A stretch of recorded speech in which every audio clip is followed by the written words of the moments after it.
Hey everyone, and happy Wednesday of Holy Week. So today we're going to finish reading through the portion of Luke between the Palm Sunday reading and the Maundy Thursday reading. And for the next 3 days, we will be thinking about Jesus' passion. These 3 days, it's called Triduum, which is a word that literally means 3 days: Maundy Thursday, Good Friday, and Holy Saturday. So yesterday we left off at the beginning of Luke 21, so we're going to take up today at verse 5. When some were speaking about the temple, how it was adorned with beautiful stones and gifts dedicated to God, Jesus said, "As for these things that you see, the days will come when not one stone will be left upon another. All will be thrown down."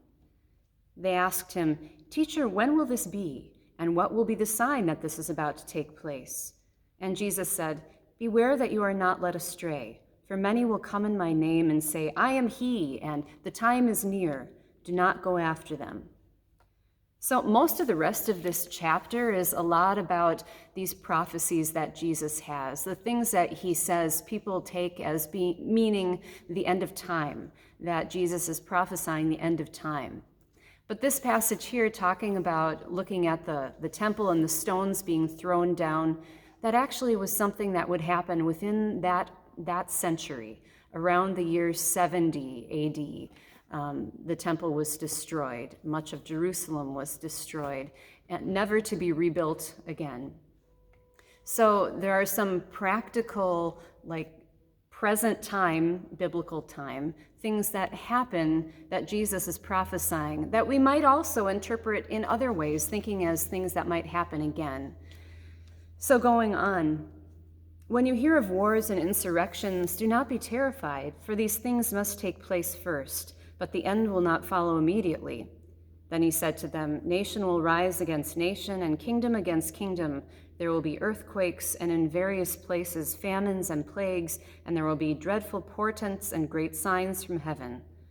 But before all this occurs, they will arrest you and persecute you. They will hand you over to synagogues and prisons, and you will be brought before kings and governors because of my name. This will give you an opportunity to testify.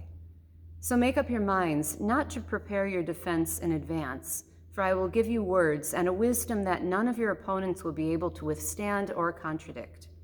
You will be betrayed even by parents and brothers, by relatives and friends, and they will put some of you to death.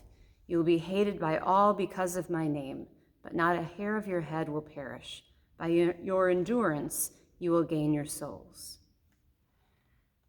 So this is pretty daunting stuff. It sounds pretty scary, and there are, book series and things that are written about this, and people often look at these signs and say, "See, look at all of these earthquakes and famines. It must be the end of the world."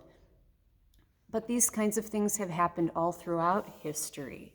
And Jesus is also talking about persecutions that come.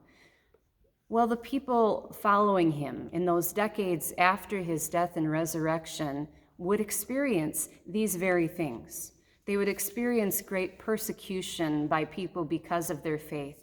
Families would go against families, and Christians would be persecuted and oppressed for what they believed.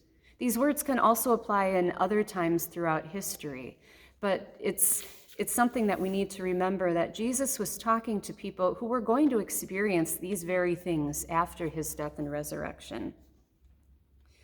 So a lot of the rest of the chapter is talking about the destruction of Jerusalem, the coming of the Son of Man, who obviously is Jesus.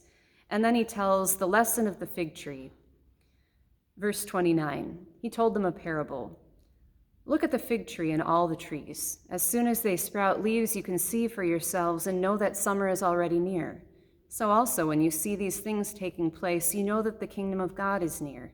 Truly, I tell you, this generation will not pass away until all things have taken place. Heaven and earth will pass away, but my words will not pass away." So again, these are words that have been interpreted differently throughout all of history. Some people have heard these words, including the Apostle Paul, assuming that meant that Jesus was going to be returning within that generation. They believed that Jesus' second coming was imminent at that time. Well, we have to consider, since Jesus has not returned in the way that we expected, that maybe he meant something a little bit different, that maybe he's alluding to this coming, to the kingdom of God coming near in other ways in our lives. So these are some of the last words that Jesus has before that Maundy, Thursday time, before the time that he spends with his disciples preparing for the Last Supper and the prayer in the garden and all of that. So I'm hoping that you will join us tomorrow, Maundy, Thursday, in some way. We have a worship service at 7 o'clock that you can watch on Facebook as well as on Cable 987.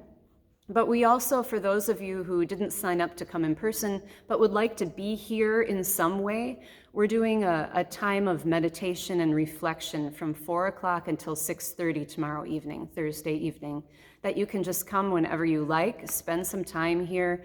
There will be some things to reflect upon, some music, some prayer stations, as well as communion that you'll be able to receive to take right then or to bring home with you to have during the service at 7 o'clock. So hope that you'll join us for Maundy, Thursday in one way or another. And then, of course, Good Friday, we have the community service in the park at noon, and then the 7 o'clock Tenebrae service.